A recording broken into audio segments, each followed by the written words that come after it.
ورحمة الله تعالى وبركاته. وعليكم السلام ورحمة الله وبركاته. إن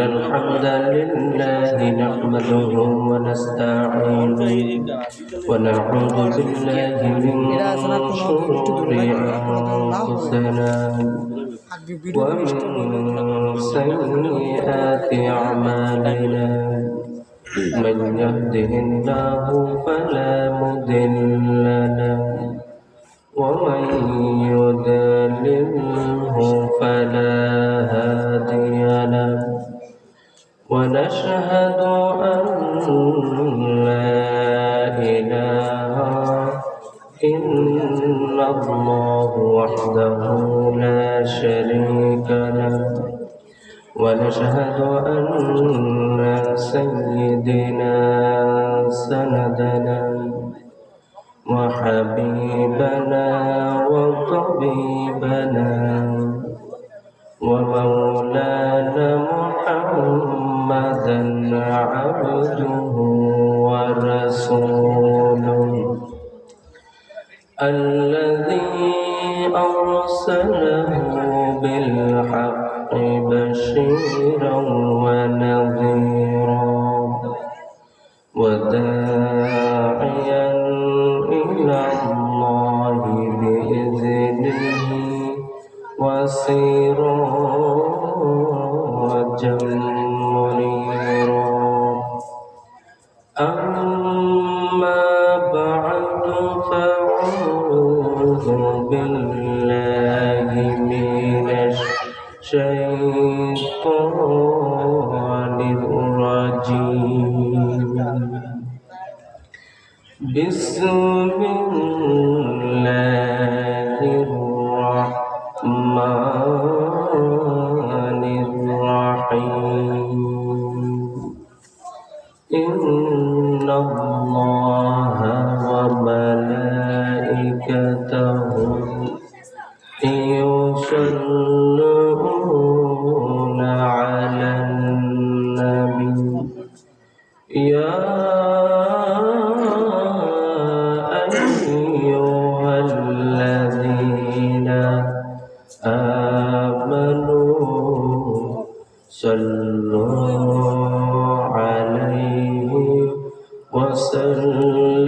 وسلموا تسليما اللهم صل على مولانا محمد ولا علي سيدنا مولانا محمد اللهم صل على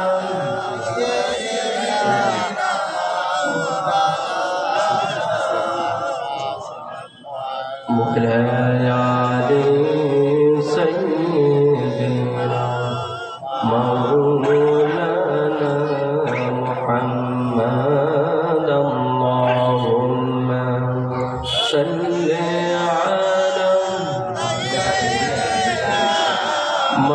مولانا محمد مولاي علي سيدنا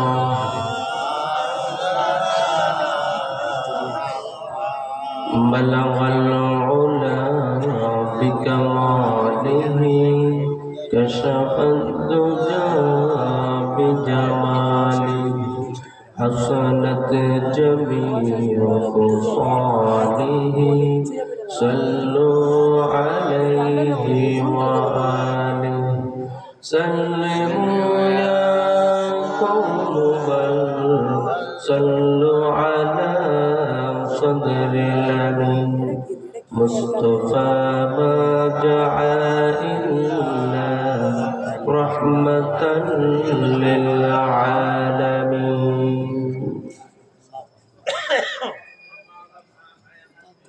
উপস্থিত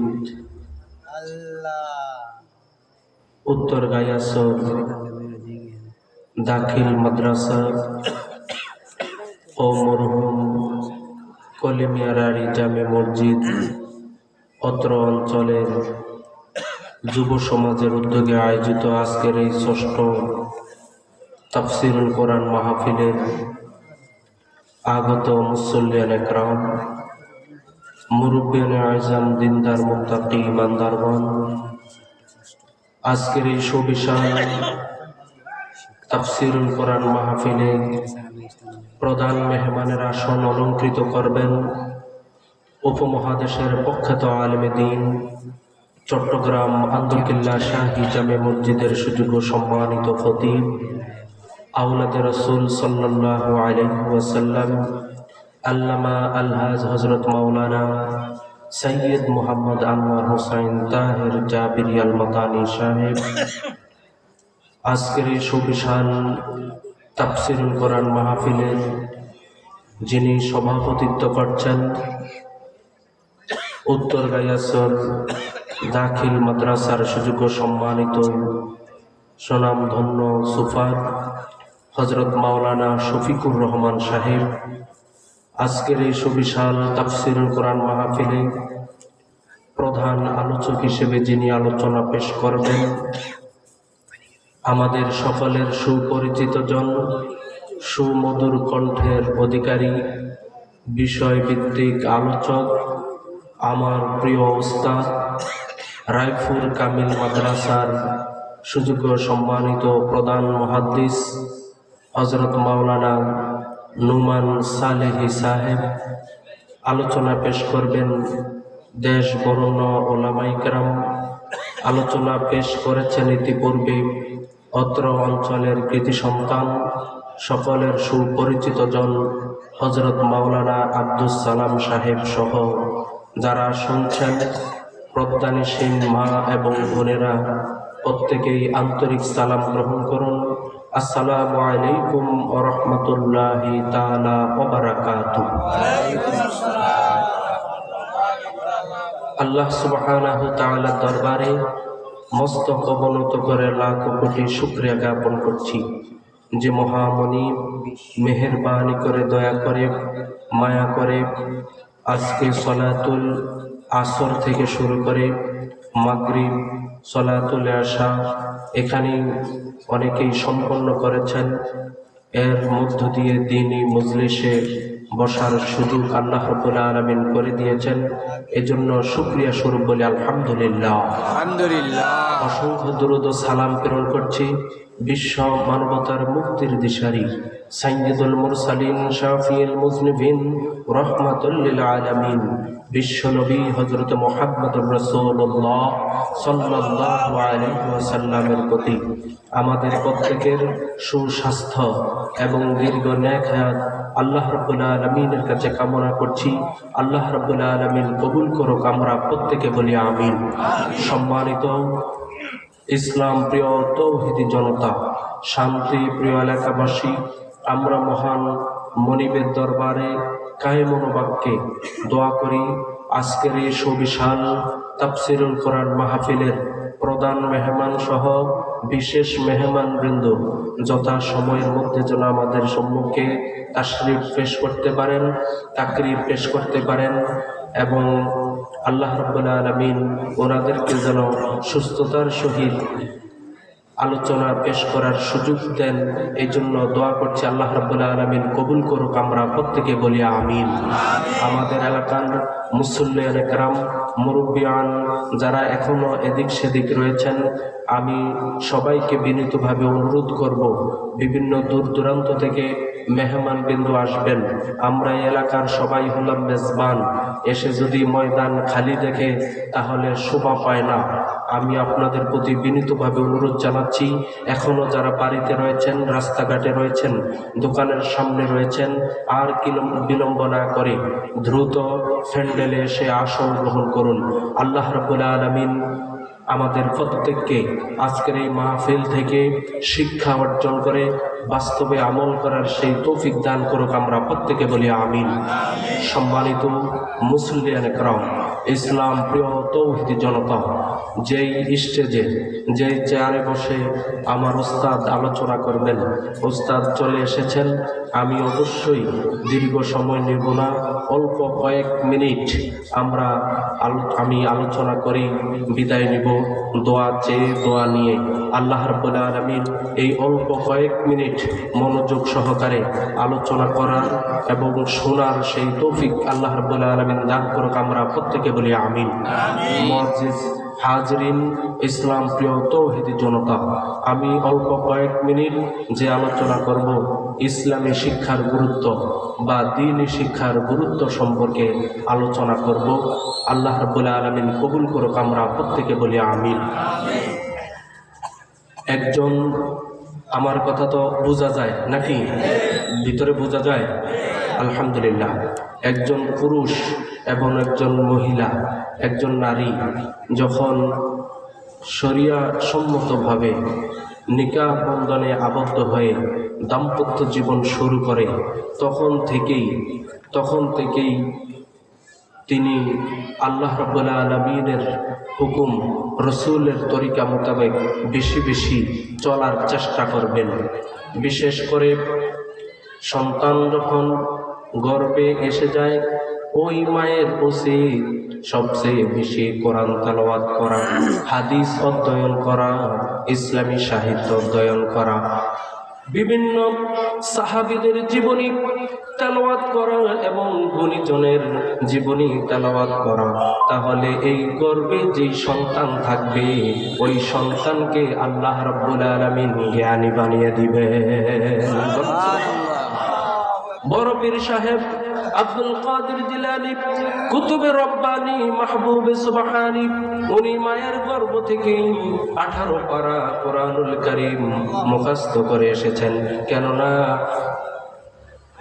বড় পীর আব্দুল কাদের জিলানী, ওনার মা ওনাকে গর্ভ নিয়ে, উদরে নিয়ে, পেটে নিয়ে পবিত্র মহাগ্রন্থ আল কোরআনুল কারীমের 18 পারা তেলাওয়াত করেছেন। ওইখান থেকেই তিনি মুখস্থ করে ফেলেছেন। এরপরে বিশ্বনবী হযরত মুহাম্মদুর রাসূলুল্লাহ সাল্লাল্লাহু আলাইহি ওয়াসাল্লাম বলেন, সন্তান যখন জন্মগ্রহণ করার সঙ্গে সঙ্গে তার কানের কাছে আযান দিয়ে দাও, তার কানের কাছে তাওহীদের বাক্য পৌঁছিয়ে দাও, আল্লাহু আকবার ধ্বনি পৌঁছিয়ে দাও, তাকে আল্লাহ রাব্বুল আলামিনের সাথে পরিচয় করিয়ে দাও। এরপরে তার বয়স যখন 7 দিন হয়ে যাবে, তার আকিকা করো, তার মাথার চুল মুন্ডন করে দাও, মাথার চুল পালিয়ে দাও এবং তার অর্থবহ একটি নাম রেখে দাও। সুবহানাল্লাহ।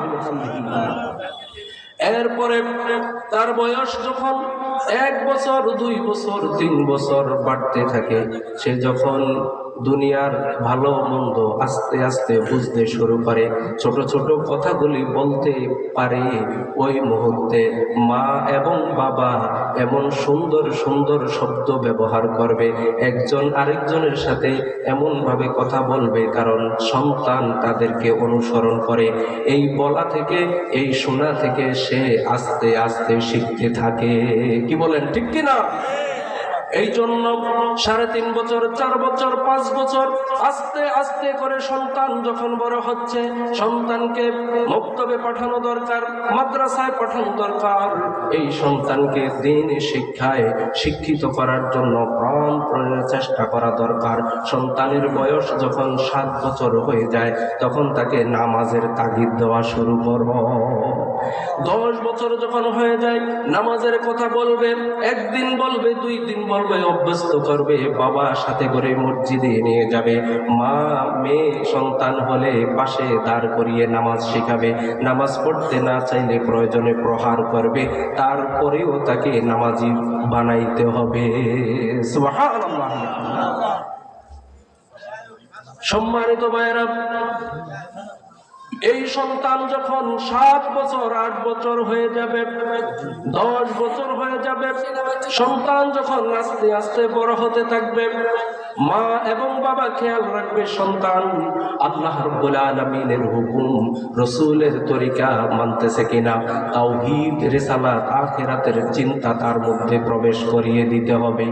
এইভাবে তাকে শিক্ষা দিতে হবে কোনটা আলোর পথ, কোনটা অন্ধকারের পথ, কোনটা ডানপন্থীদের পথ, কোনটা বামপন্থীদের পথ, কোনটা তাওহীদের পথ আর কোনটা শিরকের পথ, কোনটা আবু বকরের পথ আর কোনটা আবু জেহেলের পথ, কোনটা আলোর পথ আর কোনটা অন্ধকারের পথ, কোনটা জান্নাতের পথ আর কোনটা জাহান্নামের পথ।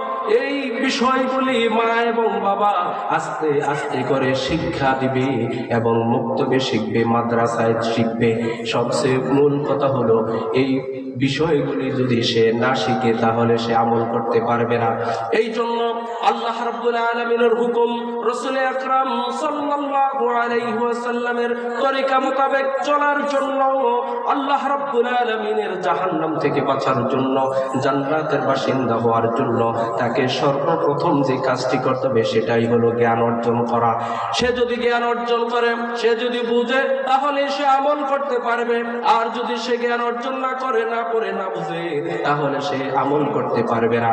এই জন্য আল্লাহ রাব্বুল আলামিন যেই মহাগ্রন্থ আল কোরআনুল কারীম, আমার নবী আপনার নবী দু জাহানের বাদশা সাইয়্যিদুল মুরসালিন শাফিউল মুযনিবিন রাহমাতুল লিল আলামিন বিশ্ব নবী হযরত মুহাম্মদুর রাসূলুল্লাহ সাল্লাল্লাহু আলাইহি ওয়াসাল্লামের উপরে জিবরাইল আমিনের মাধ্যমে 30 পারা 114টি সূরা 6666 আয়াত অবতীর্ণ করলেন।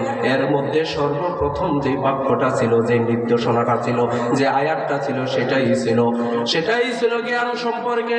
রব্বুল আলামিন বলেন, ইকরা বিসমি রাব্বিকাল্লাযী খলাক, খলাকাল ইনসানা মিন আলাক, ইকরা রাব্বুকাল আকরাম আল্লাযী আল্লামা বিল কলম। আল্লাহ রাব্বুল আলামিন কোরআনুল কারীমের সর্বপ্রথম যে আয়াত, যে বাক্য অবতীর্ণ করলেন, সেখানে নির্দেশ দিয়ে দিলেন, ইকরা বিসমি রাব্বিকাল্লাযী খলাক, পড়ো তোমার প্রভুর নামে। আমরা যে পড়ব, এই পড়াটা কার নামে হতে হবে? আল্লাহ রাব্বুল আলামিনের নামে হতে হবে। আল্লাহ রাব্বুল আলামিন যে চিঠি আমাদের কাছে পাঠালেন, যে বার্তা পাঠালেন, যে নিউজ পাঠালেন, যে নির্দেশনা পাঠালেন, এই নির্দেশনার সর্বপ্রথম বাক্যটাই ছিল, এই পড়ো, তুমি পড়ো তোমার প্রভুর নামে, যিনি তোমাকে সৃষ্টি করেছেন। আমাদেরকে নিশ্চয় আল্লাহ রাব্বুল আলামিন সৃষ্টি করেছেন, এই জন্যই আল্লাহ রাব্বুল আলামিনের নামেই পড়তে হবে। সম্মানিত হাজিরিন, ইসলাম প্রিয় তৌহিদি জনতা, আপনার সন্তান এমবিবিএস ডাক্তার হবে, কোনো আপত্তি নেই। আপনার সন্তান ইঞ্জিনিয়ার হবে, কোনো আপত্তি নেই। দুনিয়াবি সাধারণ শিক্ষায় শিক্ষিত হবে, কোনো আপত্তি নেই। কিন্তু এর সাথে সাথে অবশ্যই কোরআনের জ্ঞান থাকাই লাগবে, হাদিসের জ্ঞান থাকাই লাগবে, তাহলে সে আমল করতে পারবে। যদি আল্লাহর নামে সে না পড়ে, কোরআন হাদিসের জ্ঞান যদি তার মধ্যে না থাকে, তাহলে ইহকালও শেষ হয়ে যাবে, বরবাদ হয়ে যাবে, পরকালও কিন্তু তার বরবাদ হয়ে যাবে। আল্লাহ রাব্বুল আলামিন অন্যত্র বলেন, সূরা আর-রহমানে বলেন, আর-রহমান আল্লামাল কুরআন। পরম দয়ালু মহান আল্লাহ রাব্বুল আলামিন, তিনি তোমাদেরকে কোরআন শিক্ষা দিয়েছেন। কোরআন শিক্ষা দিয়েছেন কে? আল্লাহ রাব্বুল আলামিন।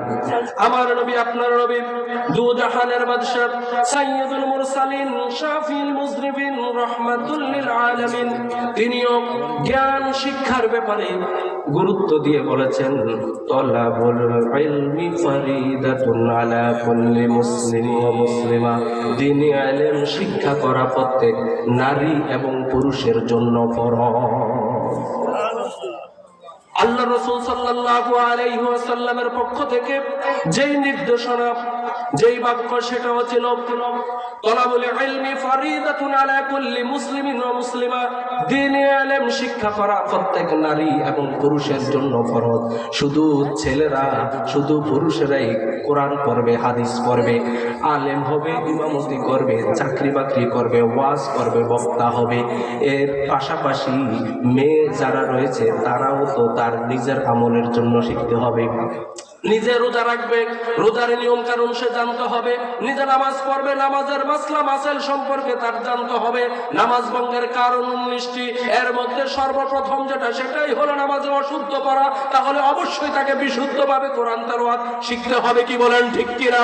এবং স্বামীর হক স্বামীকে দেওয়ার জন্য, শ্বশুর শাশুড়ির হক শ্বশুর শাশুড়িকে দেওয়ার জন্য একটা সুখময়, সুন্দর, শান্তিময় সংসার, দাম্পত্য জীবন পরিচালনা করার জন্য এই মেয়েটাকে অবশ্যই দ্বীনি শিক্ষায় শিক্ষিত হতে হবে। তাহলেই বাবা হিসেবে আপনিও সম্মান পাবেন, আপনিও প্রশংসা পাবেন। ওই স্বামী স্মরণ করবে, আমার সহধর্মিনী যাকে এনেছি, আমার শ্বশুর আমার শাশুড়ি দ্বীনি শিক্ষায় শিক্ষিত করে ভালো একটা মেয়ে আমার ঘরে পাঠিয়েছে। এবং ওই আপনার বেয়াই এবং বেআইন যারা থাকবে তারাও তার ব্যবহার আচরণে সন্তুষ্ট হয়ে বলবে, আমার বেয়াই বেআইন এই মেয়েটাকে আদর্শ শিক্ষায়, নৈতিক শিক্ষায় শিক্ষিত করে আমাদের ঘরে পাঠিয়েছেন, এতে আমরা সন্তুষ্ট। বলেন না সুবহানাল্লাহ। রাসূল সাল্লাল্লাহু আলাইহি ওয়াসাল্লাম বলেন, কোন মেয়ে যদি এইভাবে ঘোষণা দেয় যে আমি পড়াশোনা করেছি, আমার আব্বা, আমার বড় ভাই, আমার অভিভাবক যিনি, তিনি আমাকে পড়ালেখা করিয়ে আদর্শ শিক্ষায় শিক্ষিত করে, নৈতিক শিক্ষায় শিক্ষিত করে, পাত্রস্থ করেছে, আমি এখন সুখে রয়েছি, শান্তিতে রয়েছি, তাহলে ওই অভিভাবক বা ওই বাবা জান্নাতি। বলেন না সুবহানাল্লাহ। এই আরেকটা মেয়ে যদি বলে, তাও ওই বাবা বা বড় ভাই জান্নাতি। যদি 3টা মেয়ে বা 3টা বোন যদি বাবার ব্যাপারে বলে বা বোনের ভাইয়ের ব্যাপারে বলে, তাহলে রাসূল কারীম সাল্লাল্লাহু আলাইহি ওয়াসাল্লাম বলেন, ওই ব্যক্তি, ওই বাবা বা বড় ভাই আমি রাসূল সাল্লাল্লাহু আলাইহি ওয়াসাল্লামের সঙ্গের জান্নাতি। বলেন না সুবহানাল্লাহ। সম্মানিত ইসলাম প্রিয় তাওহীদ জনতা, শান্তি প্রিয় এলাকাবাসী, তাহলে দ্বীনি শিক্ষা, ইসলামী শিক্ষার ব্যাপারে যেইভাবে আল্লাহ রাব্বুল আলামিন গুরুত্ব দিয়েছেন, রাসূল কারীম সাল্লাল্লাহু আলাইহি ওয়াসাল্লাম গুরুত্ব দিয়েছেন, এইভাবে যদি আমরা ইসলামী শিক্ষায় শিক্ষিত হতে পারি, আমাদের সম্মান বাড়িয়ে দিবেন আল্লাহ। রাসূল কারীম সাল্লাল্লাহু আলাইহি ওয়াসাল্লাম বলেন, খায়রুকুম মান তাআল্লামাল কুরআন ওয়া আল্লামা, তোমাদের মধ্যে সর্বোত্তম ওই ব্যক্তি যে দ্বীনি ইলম শিক্ষা করে এবং আরেকজনকে শিক্ষা দেয়। যিনি কোরআন মাজিদ শিখে এবং আরেকজনকে শিক্ষা দেয়, তিনি হলেন উত্তম। সুবহানাল্লাহ ওয়া বিহামদিহি। যিনি নিজে কোরআন শিখবে এবং আরেকজনকে শিখাবে। এইবার খেয়াল করে দেখেন, মুক্তবের যিনি হুজুর, মাদ্রাসার যিনি হুজুর, যিনি বাড়িতে পড়ান, মাদ্রাসায় পড়ান, মুক্তবে পড়ান এবং তাফসীরুল কোরআন মাহফিলে কোরআন থেকে তাফসীর করেন, ওনার ব্যাপারে রাসূল সাল্লাল্লাহু আলাইহি ওয়াসাল্লাম বলেছেন তিনি উত্তম। সুবহানাল্লাহ। আপনারা সবাই কোরআনুল কারীমের একদম 6666 আয়াত মুখস্থ করতে হবে, জানতে হবে, সেটা শর্ত নয়। যতটুকুন জানবেন, যতটুকুন শিখবেন, ততটুকুন আপনি আপনার অধীনস্থদের মধ্যে আবার সাপ্লাই করে দিবেন, প্রচার করে দিবেন, শিখিয়ে দিবেন। আজকে মাহফিল থেকে যাওয়ার পরেও বিবিকে আবার জানিয়ে দিবেন, বিবিকে বুঝাবেন, ছেলেকে বুঝাবেন, মেয়েকে বুঝাবেন, তাদেরকেও জানাবেন। এইখান থেকে আপনারাও কিন্তু উত্তম হয়ে যাবেন। আল্লাহ রাব্বুল আলামিন এই কোরআনুল কারীমের সাহসর্যে যারা আসবেন তাদেরকে সম্মানিত করে দেন। এই কোরআনুল কারীম যারা শিখে, যারা সিনায় ধারণ করে, যারা এই পাঞ্জাবি পরে, যারা টুপি পরে, যারা কোরআনুল কারীমের সামান্য কিছু যদিও জানে, এদেরকে মৌলভী বলা হয়, মাওলানা বলা হয়, মুদাররিস বলা হয়। এদের সম্মান বাড়িয়ে দেয় কে? আল্লাহ রাব্বুল আলামিনের মহাগ্রন্থ আল কোরআনুল কারীমের একটা অংশ জানার কারণে, বুঝার কারণে, আমল করার কারণে, প্রচার করার কারণে আল্লাহ রাব্বুল আলামিন ব্যক্তির সম্মান বৃদ্ধি করে দেন।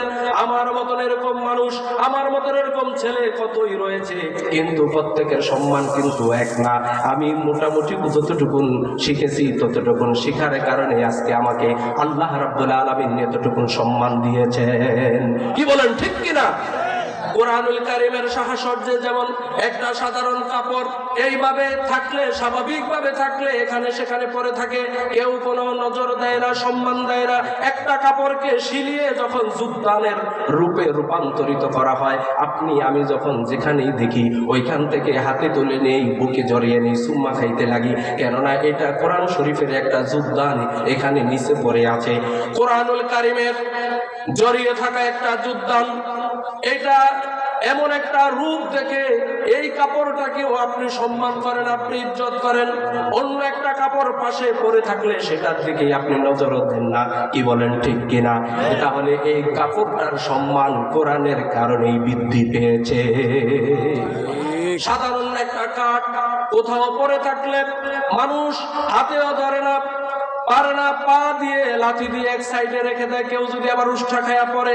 এই জন্য কিন্তু খেয়াল করেন, যদি একটা রেহালে রূপান্তরিত একটা কাঠ যদি আপনি নিচে পড়ে থাকতে দেখেন, সঙ্গে সঙ্গে রেহালটাকে আপনি হাতে নিয়ে বুকে জড়িয়ে চুমা খান। কেননা আপনি জানেন এই রেহালটা হলো ওই রেহাল, এই রেহালটা হলো ওই রেহাল যেই রেহালের উপরে মহাগ্রন্থ, ঐশী গ্রন্থ আল কোরআনুল কারীম থাকে। ওই কোরআনুল কারীম রেহালের উপরে রেখে মানুষ পড়ে। কি বলেন, ঠিক কিনা?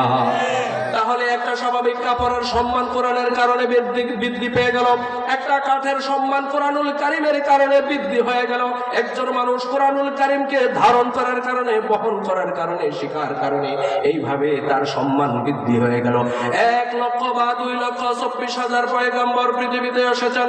আমার নবী, আপনার নবী, দু জাহানের বাদশা, সাইয়্যিদুল মুরসালিন, শাফিউল মুজনিবিন, রাহমাতুল লিল আলামিন, বিশ্ব নবী হযরত মুহাম্মদুর রাসূলুল্লাহ সাল্লাল্লাহু আলাইহি ওয়াসাল্লামকেও সাইয়্যিদুল আম্বিয়া বলা হয়েছে, সর্বশ্রেষ্ঠ নবী এবং সর্বশ্রেষ্ঠ নবী শুধুমাত্র কেবলমাত্র একমাত্র একটাই কারণ, সেটা হলো আল্লাহ রাসূল সাল্লাল্লাহু আলাইহি ওয়াসাল্লামের উপরে মহাগ্রন্থ আল কোরআনুল কারীম অবতীর্ণ হয়েছে। সুবহানাল্লাহ। সম্মানিত হাজিরিন, এই জন্য আমাদেরকে অবশ্যই কোরআনুল কারীমের সাহচর্যে বেশি আসতে হবে, কোরআন তেলাওয়াত শিখতে হবে, কোরআন তেলাওয়াত বুঝতে হবে এবং কোরআনুল কারীমের অর্থ জানতে হবে। এটা আল্লাহ রাব্বুল আলামিনের পক্ষ থেকে চিঠি। এই চিঠিতেই আল্লাহ রাব্বুল আলামিন বলে দিয়েছেন, তোমরা এই দিকে, এটা হলো ডানপন্থীদের পথ, এটা হলো বামপন্থীদের পথ, এটা হলো জান্নাতের পথ আর এটা হলো জাহান্নামের পথ। এই পথে গেলে হলে চির শান্তির জায়গা জান্নাত, আর এই পথে গেলে হবে চির অশান্তির জায়গা জাহান্নাম। সম্মানিত ভাইরা আমার, এই জন্য আমরা নিজেরা কোরআনের সাহচর্যে বেশি থাকবো, আমাদের সন্তানদেরকে কোরআনের সাহচর্যে বেশি রাখবো। এই জন্য যেই প্রতিষ্ঠানে কোরআনুল কারীমের শিক্ষা রয়েছে, দ্বীনি শিক্ষা রয়েছে, ওই প্রতিষ্ঠানে আমরা বেশি আগমন করব, যাতায়াত করব, সুসম্পর্ক রাখবো, বুদ্ধি দিব, পরামর্শ দিব এবং কি অর্থ দিব, ছাত্র ছাত্রী ভর্তি করিয়ে ওই প্রতিষ্ঠানটাকে ইস্টাবলিশ করার জন্য চেষ্টা করব। এরকমই একটা প্রতিষ্ঠান এই উত্তর গাইয়াছড় এলাকার অন্যতম একটা প্রতিষ্ঠান, উত্তর গাইয়াছড় দাখিল মাদ্রাসা। এই মাদ্রাসাটা আপনাদের সবার, ছোট বড়, আশরাফ আতরাফ, ধনী গরিব সবার এই প্রতিষ্ঠান। এই মাদ্রাসা যদি টিকে থাকে, এই মাদ্রাসার সবচেয়ে বড় খোরাক হলো ছাত্র এবং ছাত্রী। এইখান থেকেই প্রোডাক্ট, এখান থেকেই সাপ্লাই দিবে নৈতিকতা সম্পন্ন ছেলে, নৈতিকতা সম্পন্ন মেয়ে। এখান থেকেই কেউ যাবে সংসারে, আর কেউ থাকবে অফিস আদালতে, আর মসজিদে মুসল্লি বৃদ্ধি পাবে। কি বলেন, ঠিক কিনা? মসজিদ ভরপুর হওয়ার জন্য, মসজিদের খোরাক মুসল্লি পাওয়ার জন্য আগে আপনাকে গুরুত্ব দিতে হবে মাদ্রাসার দিকে, আগে আপনাকে গুরুত্ব দিতে হবে মক্তবের দিকে। মক্তব যদি টিকে থাকে, মাদ্রাসা যদি টিকে থাকে, তাহলে আপনার মসজিদ টিকে থাকবে, মসজিদের খোরাক মুসল্লি বৃদ্ধি পাবে। কি বলেন, ঠিক কিনা? এই জন্য আপনাকে প্রতিষ্ঠান, যেই প্রতিষ্ঠান তুলনামূলক দ্বীনে ইলম শিক্ষা দেওয়া হয় এবং কোরআন শিক্ষা দেওয়া হয়, হাদিস শিক্ষা দেওয়া হয়, তাওহীদ রিসালাত আখিরাত সম্পর্কে ধারণা দেওয়া হয়, ওই প্রতিষ্ঠানের সাথে আমরা সংশ্লিষ্ট থাকবো বেশি। আল্লাহ রাব্বুল আলামিন কবুল করুক, আমরা প্রত্যেকে বলি আমিন। এইভাবে শুধু মসজিদ মাদ্রাসা মক্তবের কথাই বললেই শেষ করা যাবে না। আপনি আপনার চলার ক্ষেত্রে আপনি যদি কোনো সামাজিক সংগঠন করেন, কোন রাজনৈতিক দল করেন, যেই রাজনৈতিক দলের নেতা কর্মীরা কোরআনের আলোয় আলোকিত, যেই রাজনৈতিক দলের কর্মীরা কোরআনের আলোয় আলোকিত, যারা নামাজ পড়ে, কোরআনের জ্ঞান রয়েছে, কোরআন পড়ার ব্যাপারে তাগিদ দেয়, আপনি অবশ্যই মুসলমান হিসেবে ওই রকম রাজনৈতিক দলের সাথেই সম্পৃক্ত থাকা দরকার। কি বলেন, ঠিক কিনা?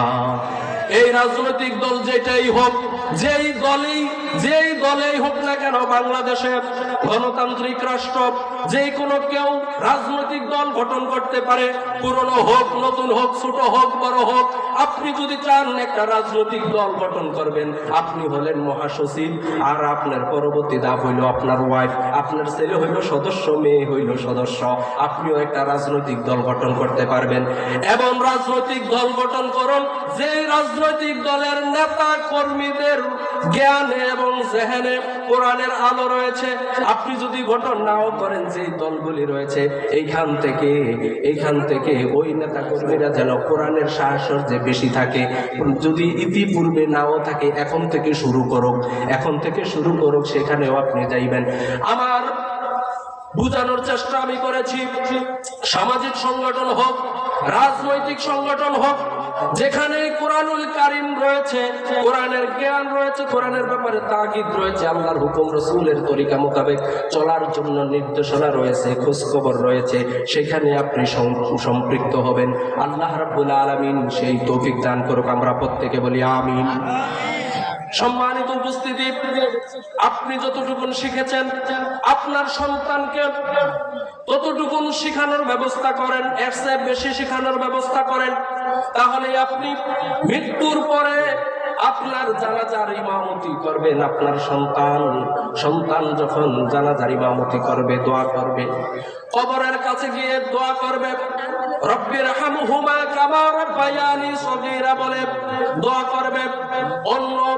অন্য কোন হুজুর, অন্য আলেম, ইমাম, খতিব, বক্তা আপনার জন্য যতটুকুন দোয়া করবে, ওই দোয়া আল্লাহ রাব্বুল আলামিন যত দ্রুত কবুল করবেন, এর চেয়ে বেশি দ্রুত কবুল করবেন আপনার সন্তান আপনার জন্য দোয়া করলে। এই জন্য আপনি আপনার সন্তানকে দ্বীনি শিক্ষায় শিক্ষিত করুন।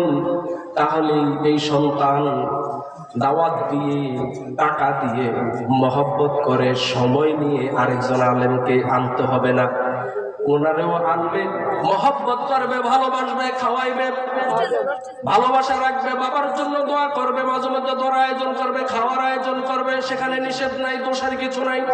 কিন্তু সন্তানের মধ্যে যদি চালান থাকে, কোরআন হাদিসের ইলম থাকে, বাড়িতে প্রবেশ করার সময় কবরের কাছ দিয়ে যখন যাবে, বলবে আসসালামু আলাইকুম ইয়া আলাল কবর, দোয়া দুরূদ পড়বে, কবর জিয়ারত করবে। জিয়ারত মানে সাক্ষাৎ করা, জিয়ারত মানে কি করা? সাক্ষাৎ করা। তাহলে আনুষ্ঠানিকতা তো মাঝে মধ্যে করবেই, কিন্তু সন্তান প্রতিনিয়ত আপনার জন্য দোয়া করবে। যখন সন্তান দোয়া করবে, রব্বির হামহুমা কামা রাব্বায়ানি সগীরা, রব্বুল আলামিন মেহেরবানি করে দয়া করে, আমার বাবা, আমার মা ছোটবেলায় আমাকে যেমনি ভাবে কোলে পিঠে করে আদর যত্ন করে লালন পালন করেছে, তুমি এখন আমার মা, আমার বাবাকে কবরে ঠিক তেমনি ভাবে লালন পালন করে নাও। এই কচি মুখে ছোট্ট সোনামণি যখন আপনার জন্য দোয়া করবে, আল্লাহ রাব্বুল আলামিন দ্রুত কবুল করে নেবেন। সম্মানিত হাজিরিন, কোন এক সন্তান, ইঞ্জিনিয়ার সন্তান, বাবার জানাজায় উপস্থিত, আরো মুসল্লিরা রয়েছে, কাতারে কাতারে সবাই দাঁড়িয়েছে। ইমাম সাহেব জানাজার নামাজের ইমামতি করতেলেন। নামাজের মধ্যে ইঞ্জিনিয়ার ছেলে হাউমাউ করে কান্না শুরু করে দিল। নামাজ শেষ হয়ে গেল। নামাজ শেষে ইমাম সাহেব ওই ছেলেটাকে বলল, ও বাবা, বাবার জন্য মায়া লাগে, বাবার জন্য কষ্ট লাগে, আমাদেরও তো লাগতো, সবারই তো লাগে, কিন্তু তোমার নামাজের মধ্যে দাঁড়িয়ে যেভাবে হাউমাউ করে উচ্চ স্বরে কান্নাকাটি করলে ব্যতিক্রম দেখলাম, এটা কেন? তুমি কি একটু বলবা নাকি? ওই ছেলে বলল, হুজুর, আমি যখন নামাজে দাঁড়িয়েছি আমার মনের মধ্যে একটা জিনিস স্মরণ আসলো, খেয়াল করলাম, আমার আব্বা দরিদ্র কৃষক, আমার আব্বা সারাদিন খেটে হাল চাষ করে টাকা রোজগার করতেন,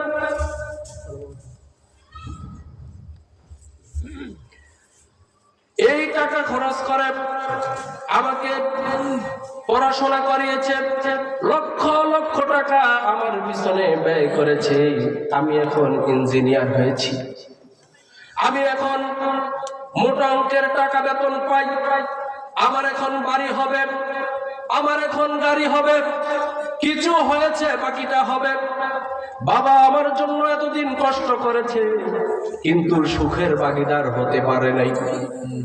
সবচেয়ে কষ্টের বিষয় হুজুর, আমার আব্বা হাজারে হাজারে লক্ষ লক্ষ টাকা খরচ করে আমাকে উচ্চ শিক্ষিত বানিয়েছে, আমি ইঞ্জিনিয়ার হয়েছি, কিন্তু সবচেয়ে দুঃখের বিষয়, আফসোসের বিষয়, আপনি যখন প্রথম তাকবীর দিলেন জানাজায় দাঁড়িয়ে আল্লাহু আকবার বললেন, আপনি এরপরে কি পড়েন, আমার আশেপাশে মুসল্লিরা কি পড়ে আমি জানি না।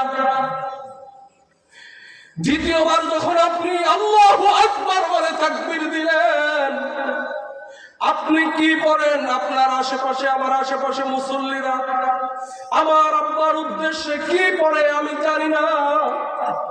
তৃতীয় তাকবীর দেওয়ার পরেও আপনি কি পড়েন, মুসল্লিরা কি পড়ে আমি জানি না।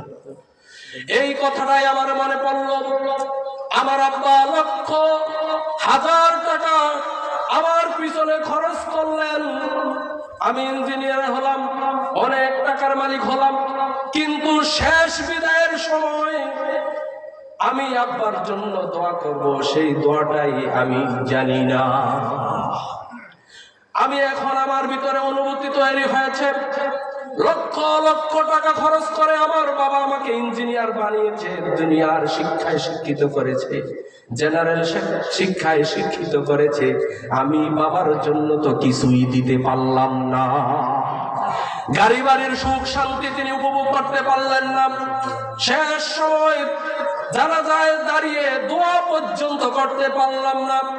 হুজুর, আমার এই জন্যই বুক পেটে হাউমাউ করে উচ্চ স্বরে কান্না করেছি, আমার কাছে আফসোস লাগছে, আমি যদি লক্ষ লক্ষ টাকা খরচ করে এই দুনিয়ায় শিক্ষায় শিক্ষিত না হয়ে, ইঞ্জিনিয়ার না হয়ে, বা ইঞ্জিনিয়ার হওয়ার পাশাপাশি যদি কোরআনের কিছু জ্ঞান, হাদিসের কিছু জ্ঞান, অন্তত পক্ষে যারা যারা নামাজে দাঁড়িয়ে প্রথমে কি পড়তে হয়, দ্বিতীয়বারে কি পড়তে হয়, তৃতীয়বারে কি পড়তে হয় যদি জানতাম, তাহলে পড়তে পারতাম, আমার আব্বার জন্য একটু হলেও দোয়া করতে পারতাম।